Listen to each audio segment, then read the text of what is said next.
आमच्या महिलांना ते कधीच आठवत नाही. आमचे दादा सांगतात, कोणता असतो हा हा कोण म्हणलं हात वर करा, हात वर, कोण म्हणलं हे? क्या बात आहे काका, एक नंबर. नाव घेणं हे त्यांना बरोबर लगेच आठवत असतो. हा, उखाणे घ्या.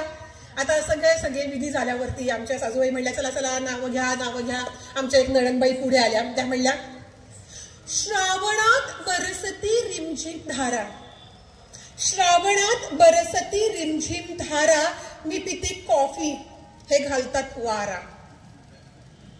दुसऱ्या आमच्या एक जाऊबाई आल्या. त्या म्हणल्या, एका हातात पर्स, एका हातात रुमाल, एका हातात पर्स, एका हातात रुमाल, विक्की बरोबर असताना हवा कशाला हमाल. आता माझी एक मैत्रीण होती, तिचं लग्न झालं नव्हतं बरं का. हा, तुला आवडते ना रे? काय रे? ए दादा, आवडते ना तुला? कळते का मी काय बोलतेय? एक मैत्रीण होती माझी, तिचं लग्न व्हायचं होतं.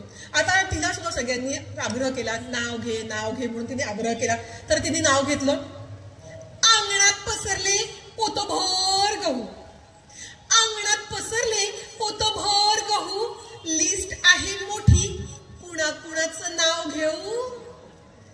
आता बायकांचे सगळ्यांचे असे फक्कड उखाणे चालले असताना आमचे एक गावाकडचे दीर आहेत, ते पुढे आले. ते म्हणले, मी नाव घेतो. ते काय म्हणले? चांदीच्या चुलीवर सोन्याचा तवा, चांदीच्या चुलीवर सोन्याचा तवा, हमसाबाईंच्या डोक्यात 12 गावच्या उवा. आमचे दुसरे एक दीर आहेत ना, ते पुढे आले. ते काय म्हणाले? अगाध हसते देवाची करणी, अगाध हसते देवाची करणी, निर्मितो नारळात पाणी. अगाध हसते देवाची करणी, निर्मितो नारळात पाणी, शेजारी चवळीची शेंग, शेजारी चवळीची शेंग, आमच्या नशिबी लोणच्याची बरणी. असे छान सगळे उखाणे फक्कड चाललेले असताना आमच्या सासूबाई म्हणल्या, चला आता नव्या नवरीने नाव घ्या. तर आता मी अशी बसले होते, असा नवरा असा बसलेला होता आणि त्याला मग मी असं हातामध्ये माझ्या जिलबीचा तुकडा होता. मी म्हणलं, चांदीच्या ताटात जिलबीचे तुकडे, चांदीच्या ताटात जिलबीचे तुकडे, मी घास भरवतेय, पण आमच्या ह्यांचं लक्ष इकडे तिकडे. अहो आता काय करायचं? इथेच मला खरं तर वाईट वाटलं होतं. पण मंडळी, लग्न नवीनच झालं होतं, तेव्हा काही बोलायला काही चान्स नव्हता. आईने माझ्या एक गोष्ट मला सांगितली होती की मोनिका, नवऱ्याचं ऐकायचं, हे तिने मला सांगितलं होतं. ते मी तत्व बरीच वर्ष सुरुवातीला पाळत होते. आता लग्न झालं छानपैकी, आम्ही घरी आलो. आता घरी आल्यावरती मी नवऱ्याला आधीच कल्पना दिलेली होती की हे बघ, मला स्वयंपाक पाणी वगैरे काही येत नाही.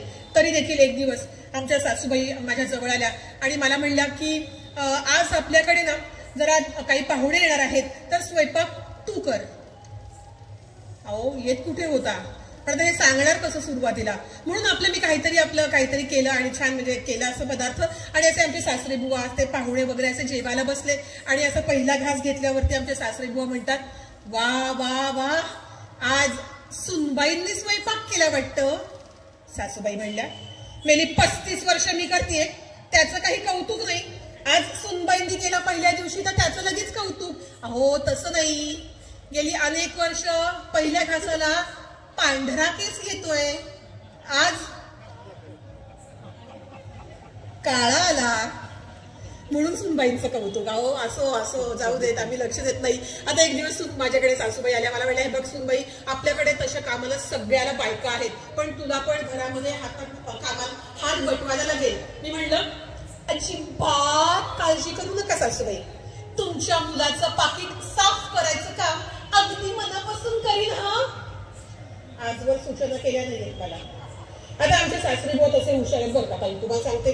त्यांनी ओळखलं की म्हणतात ना, बाळाचे पाय पाळण्यात दिसतात, त्याप्रमाणे सुनेचे पाय घरात पडल्याबरोबर ते म्हणले की चला आपण आता गावाकडे प्रस्थान ठेवूयात, घरामध्ये तुम्ही दोघं राजा राणी. असं काही नसतं, सगळी कामं आपल्यालाच करावी लागतात. सासूबाई असल्या की निम्मी कामं त्या करतात आणि त्यातून मला स्वयंपाकही येत नव्हता. पण मंडळी, मी नेटाने स्वयंपाक घरामध्ये प्रवेश केला. सुरुवातीचे दिवस कसे छान असतात, गोडी गुलाबीचे असतात, छान चाललेले असतात. आता मला त्यावेळेला स्वयंपाक करायची थोडीशी हौस होती. म्हणजे नवऱ्याला चित्रकले बनवायची एक हौस होती. मग तो दिवसभर ना ऑफिसमध्ये काहीतरी चित्र काढायचा आणि मी घरामध्ये काहीतरी डिश बनवायचे. मग संध्याकाळी घरी आल्या ना की आमचा एकच उद्योग असायचा. त्याने चित्र काय काढलंय हे मी ओळखायचो, मी डिश काय बनवलीये हे त्याने ओळखायचं. दिवस तसे छान चालले होते, गोडी गुलाबीत चालले होते. एक दिवस मी माझ्या नवऱ्याला विचारलं, ऐक ना मी आज सार करू का सांबार करू? यावर मला म्हणला, आधी तू काहीतरी कर मग आपण ठरवू. मंडळी दिवस छान चालले होते, गोडी गुलाबीचे होते. एक दिवस असा ह्याचा पोळीचा तुकडा तोडला. मला म्हणला, मोनिका तुझा बीएला भूगोल विषय होता का? मी म्हणलं, अय्या एकदम कसं तुला हे कळलं? हे काय रोज असे वेगवेगळ्या देशांचे नकाशे खातोय ना. अहो माझा नवरा पण पुणेरी आहे. तो असा डायरेक्ट काहीही मला टोमणे मारत नाही. तो द्यायचे ते सगळं मला चालजोडीतनं देतो. पण मी आईचं ऐकते, अजिबात लक्ष द्यायचं नाही, नवऱ्याच्या बोलण्याकडे बिलकुल लक्ष द्यायचं नाही. एक दिवस असा पोळीचा तुकडा तोडला आणि माझ्याकडे बघून म्हणतोय, किती छान दिसतेस तू आज. मी म्हणलं, आय्या हे काय आज एकदम? अगो तुला बघून पोळी सुद्धा करपली. सरळ काही सांगत नाही तो, पण मी आपलं लक्ष देत नाही. एक दिवस मी अशी मस्तपैकी मंडईमध्ये गेले. तिथे अशी तुम्हाला सांगते मला भयंकर आवडतात वांगी. इथे आल्यावर सकाळी मी विचारलं श्याम साहेबांना की म्हणलं इथे वांगी मिळतात का, ती घेऊन जायचे. तर तशी त्यावेळेला मी अशी रसरशीत वांगी होती आमच्या मंडईमध्ये. म्हणलं भाऊ कशी दिली? तर म्हणजे 5 रुपये किलो. घेतली 5 किलो. एक दिवस तिला पुढे गेले, बटाटे होते. म्हणलं कसे दिले? 5 रुपये किलो. घेतले 5 किलो. मग एक दिवस वांगी बटाटा, एकदा बटाटे वांगी, एकदा वांगी बटाटा, तर बटाटे वांगी. 8 दिवस आम्ही ती भाजी खाल्ली. पण माझा नवरा काही बोलला नाही. एक दिवस तो असा ऑफिसमधनं आल्यावरती मला असं गाण्याची वगैरे हुक्की आली. मी त्याला म्हणलं, ही कढई पितळ्याची, ही कढई तांब्याची, ओ भाजी केली मी वांग्याची, ओ भाजी केली मी वांग्याची. त्यावर माझ्या नवऱ्याने सुद्धा संगीतामध्ये उत्तर दिलं.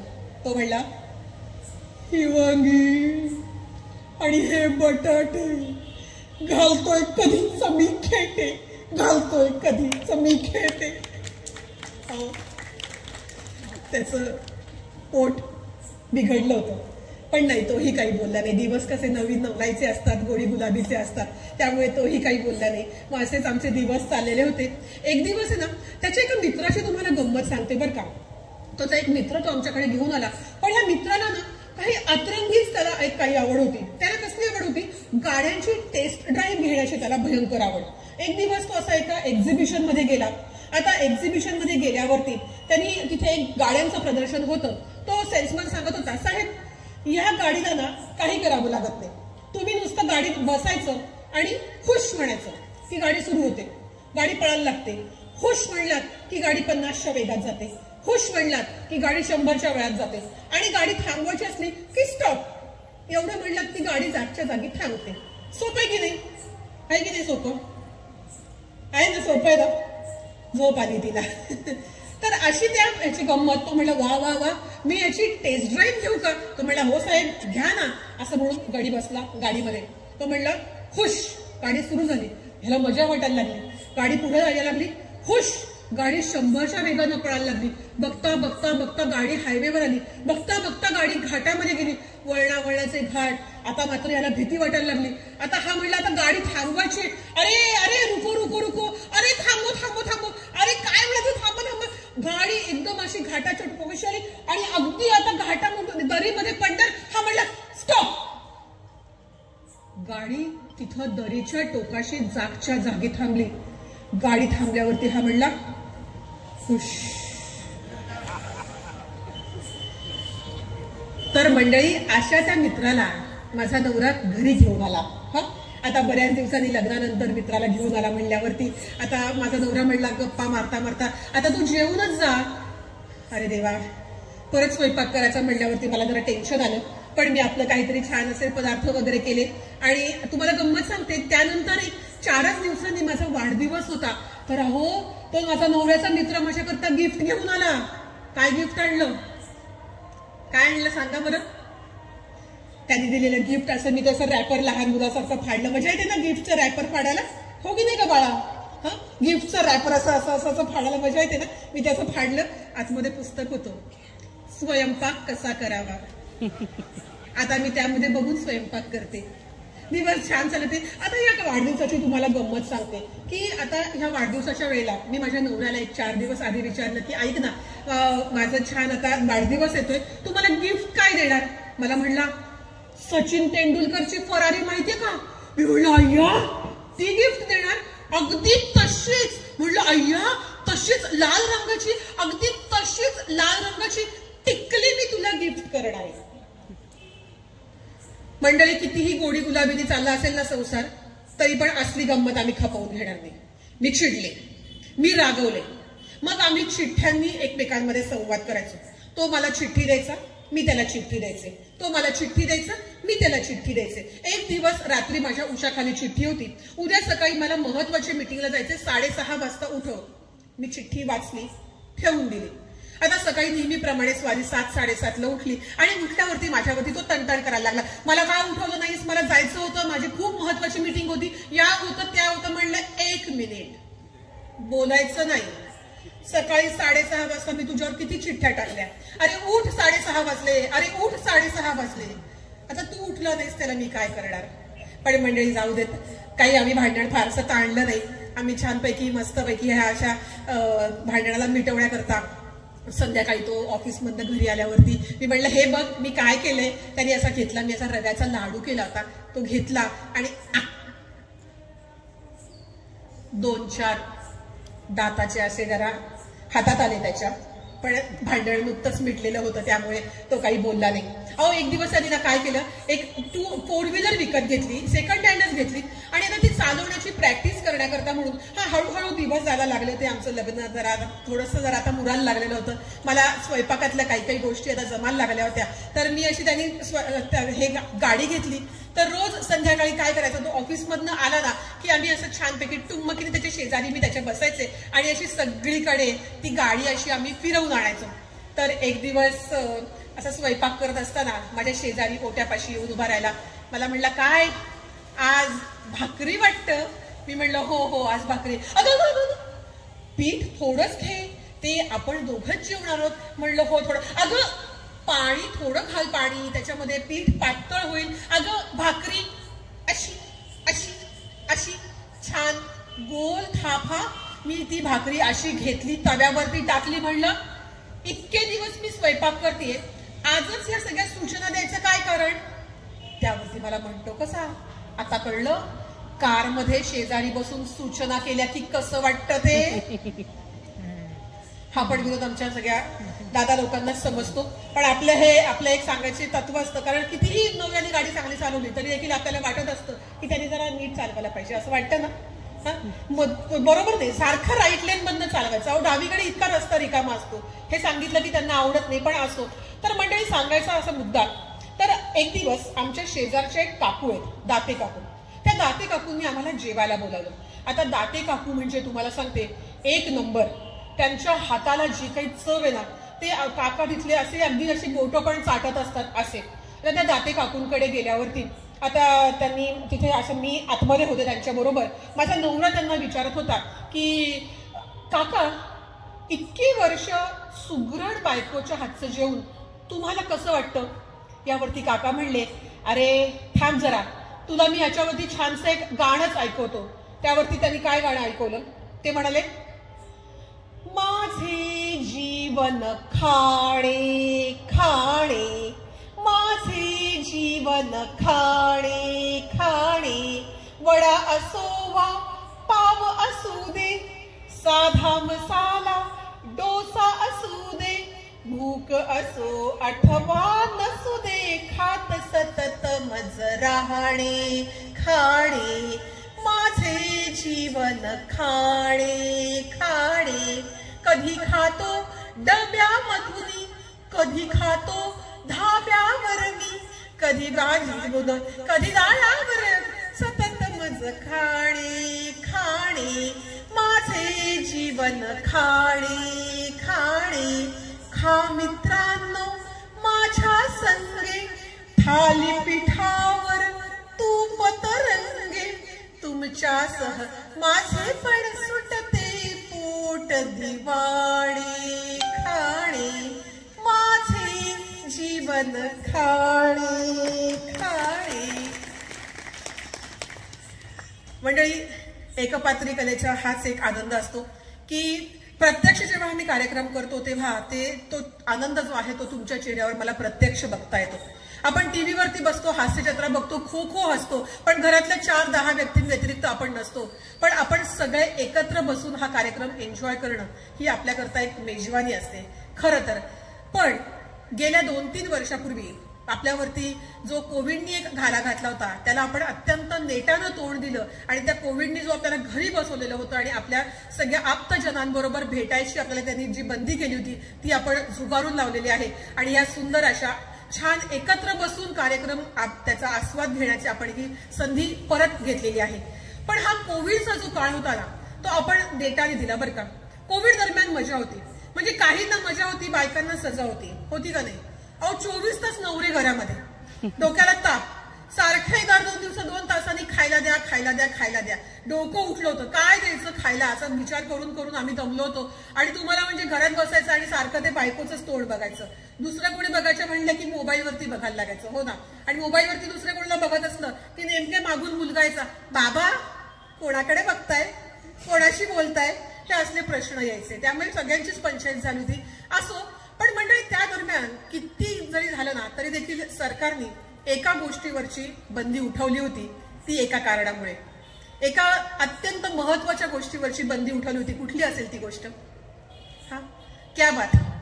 बरोबर त्यांचा लगेच बुडून त्यांचा आलंय, मला दिसलेलं आहे.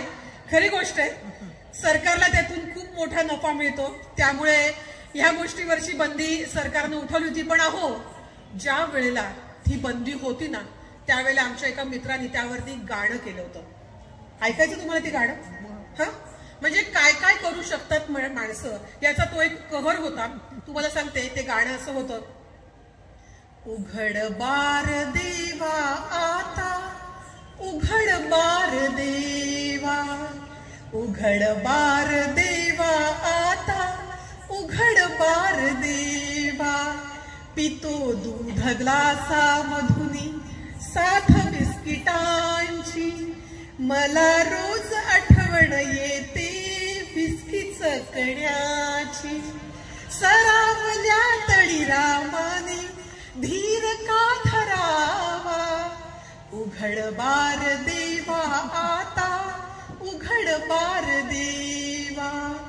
स्वर्ग जणू हातामधला ग्लास भरलेला, विस्की सोडा चकणा आणि बर्फ टाकलेला.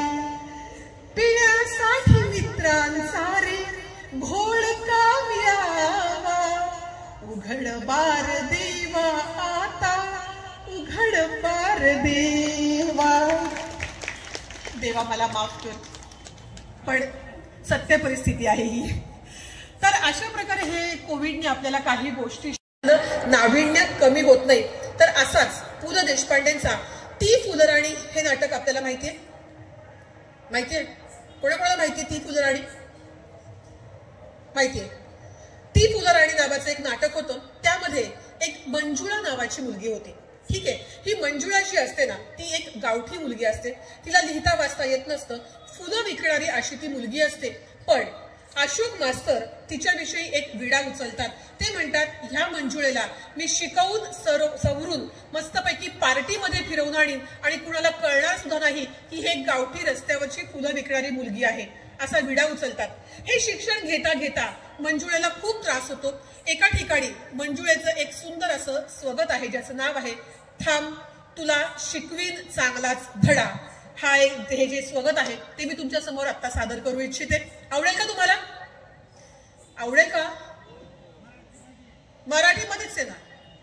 मराठी आईराणीमध्ये नाही जमत मला, मराठीतच जमत. चालेल का? ऐका. मंजुळा एका ठिकाणी सगळी चिडते, रागवते आणि म्हणते थांब थांब तुला शिकवीन चांगलाच धडा. तुझ्या पापाचा भरलाय खडा. मोठा समजतो स्वतःला मास्तर. जा गटारात घाल तुझं शास्त्र. तुझं मशनात गेलंय ज्ञान. तुझ्या तुझ्या तुझ्या तोंडात घालीन शान. तुझा घ मार पैजांचा घेतोय इडा. तुला शिकवीन चांगलाच धडा.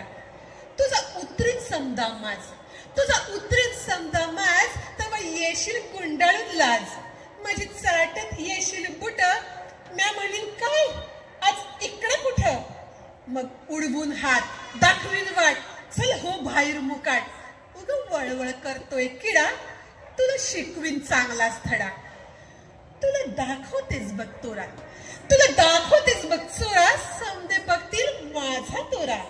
ओहो हो आहा, ओहो आहा, ब्युटी चार्मिंग हाय, समदे धरतील मंजूचे पाय, कुत्रे वाणी गोळवीत खोंडा, तरुण्या पोरांचं दारात लोंढा. हाय Manju, hi Dilip, hey Manju, hi Philip, Manju ben केम छो, come come go hand in garden. Oh I beg your pardon. कुणी आणतील सिल्कची साडी, कुणी आणतील सिल्कची साडी, कुणी देतील मोत्याची कुडी, कुणी घालतील फुलांचा सडा, तुला शिकवीन चांगलाच धडा. मग मग कुठून येईल एक राजकुमार, सफेद घोडीवर होऊन स्वार, नजराला जेव्हा नजर भिडेल, झटक्यात माझ्या पाया पडेल, म्हणेल राणी झालो तुझ्यावर फिदा, क्या खूबसूरती कैसी यादा, माग माग काय हवं ते माग, प्यारी माझ्यावर धरू नको राग. मी मग तर गावठीच बोलीन, मनाची गाठ अलगद सोडीन, म्या म्हणीन हे काय असं, लोकांमध्ये होईल असं, कुंपडा पत्तर सरड्याची डाव, टिटवीनं करावी का दर्याची हाव, हिऱ्याच्या तोड्याला सुतळीचा गोंडा, आणि गटाराच्या पाण्याला सोन्याचा घडा. मग राजाच येईल रथात बसून, म्हणाल कसं बी कर पण हो माझी सून, दरबारी धरतील मुठीत नाक, म्हणतील राजाचं मन तरी राख, रजेचं मन तरी राख, तोरणं बांधा, रांगोळ्या काढा, त्या अशोकाला शिकवीन चांगलाच धडा. मग मंजू म्हणेल महाराज ऐका, मंजू म्हणेल महाराज ऐका, त्या अशोक मास्तराला बेड्यास ठोका, मंजू म्हणाल महाराज ऐका, अशोक मास्तराला बेड्यास ठोका, शिशाचा रस त्याच्या कानात वता, आणि लाख लाख सुरीनं गर्दन छाटा, घोड्याच्या शेपट्याला त्याला जोडा, आणि पाटलून काढून चापकानं फोडा. महाराज म्हणतील भलं हुशार, महाराज म्हणतील भलं हुशार, भाडून द्या घोडस्वार. राजाचं शिपाई धरतील तिला, म्हणशील म्हणजे सोडीव मला, येशील असा आणि रडत बसशील ढसा ढसा. मग तुझा एक, तुझा ओ, तुझा शा, तुझा ड, तुझं वस्कन अंगावर येणं, म्या म्हणीन भोग तुझ्या कर्माची फळ, म्या म्हणीन भोग तुझ्या कर्माची फळ, तुझ्या चुरू चुरू जिभला कायमचं टाळ. मग म्हणशील मंजू देवी आलो तुला शरण, मंजू देवी आलो तुला शरण, म्या म्हणीन शरण आल्यावर देऊ नये मरण, शरण आल्यावर देऊ नये मरण, शरण आल्यावर. मंडळी, बघता बघता तास सव्वा तास कसा निघून जातो लक्षात येत नाही आपल्या. ही आमची आतापर्यंतची सगळीकडचीच अशीच कथा आहे की सगळे आमचे रसिक प्रेक्षक, रसिक मायबाप असे गुंगलेले असतात की किती आणि कसा वेळ गेला हे कळत नाही. ही प्रतिक्रिया नंतरची असते. मला खात्री आहे की तुम्हाला नक्कीच माझा हा कार्यक्रम आवडला असेल आणि पुन्हा तुमच्या इथे येण्याची मला संधी तुम्ही नक्की द्याल अशी खात्री आहे. मलाही तुमचे छान छान चेहरे बघूनच असं आनंदी जायला खूप बरं वाटतं. खूप एक वेगळ्या प्रकारची ऊर्जा असते. जाता जाता फक्त एवढं समोर सादर करते. मुसळधार पाऊस खिडकीत उभी राहून बघा. मुसळधार पाऊस खिडकीत उभी राहून पहा, बघ माझी आठवण येते का. मुसळधार पाऊस खिडकीत उभी राहून पहा, बघ माझी आठवण येते का. हात लांबव, तळहातांवर झेल पावसाचं पाणी. इवलूस तळ पिऊन टाक, बघ माझी आठवण येते का. नाहीच जाणवलं काही तर बाहेर पड, नाहीच जाणवलं काही तर बाहेर पड. समुद्रावर येतो उधाणलेला असेलच, त्याच्या पाण्यामध्ये पाय घालून उभी राहा. वाळू सरकेल पायाखालून, बघ माझी आठवण येते का. मग चालत राहा, पावसाच्या असंख्य सुया टोचत घे. चालत राहा, पाऊस थांबेपर्यंत. तो थांबणार नाहीच. मग पुन्हा घरी ये. साडी बदलू नकोस, केस पुसू नकोस. पुन्हा त्याच खिडकीत उभी राहा, बघ माझी आठवण येते का.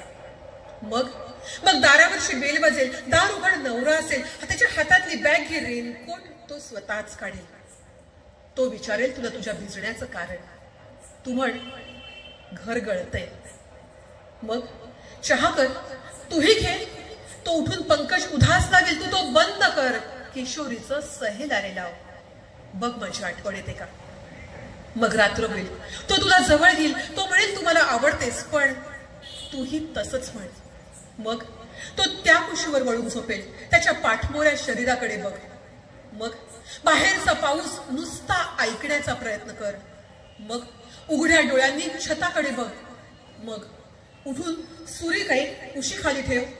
येत्या पावसाळ्यात एक दिवस तरी बघ माझी आठवण येते का?